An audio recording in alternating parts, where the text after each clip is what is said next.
Hello, my name is James Ripley and I'm a support engineer here at Ingersoll Rand. Proper maintenance of our tools is important to ensure maximum performance and prevent costly downtime and repairs. This video will demonstrate how to manually lubricate the impact mechanism of a pneumatic impact wrench. Alternate method using the grease fittings will be covered in a separate video demonstration. Ingersoll Rand recommends greasing the impact mechanism every 48 hours of tool run time. If this is exceeded, you may hear excessive noise from the mechanism during use, which can lead to decreased performance and damage to the mechanism. We'll be using an Ingersoll Rand 2235 Ti Max in this demonstration, but the procedure applies to nearly all Ingersoll Rand pneumatic impacts. The first step is to remove the hammer case bolts. On our composite housing impacts like this 2235, the bolts run through the housing from the rear of the tool, while on most of our metal housing impacts, the hammer case bolts are accessed from the front of the tool. Set the tool on its back, and using one finger to hold the anvil in place, lift the hammer case off the tool like this. Make note of the gasket position and orientation. The anvil can be rotated and lifted out of the hammer frame.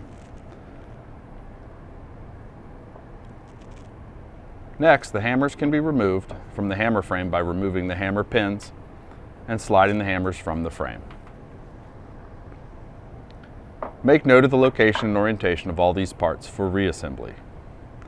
Using a clean rag, wipe all grease from the hammers, anvil, hammer frame, hammer case, and bushing.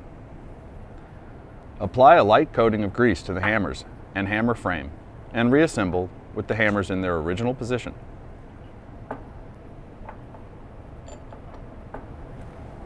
Apply grease liberally to the anvil lugs and apply grease to the portion of the anvil that rides in the bushing.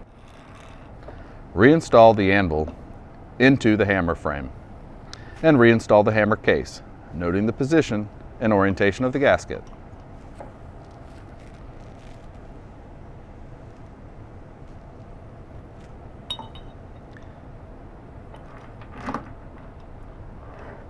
Carefully torque the hammer case bolts in a cross pattern, starting on the bottom and torque to spec.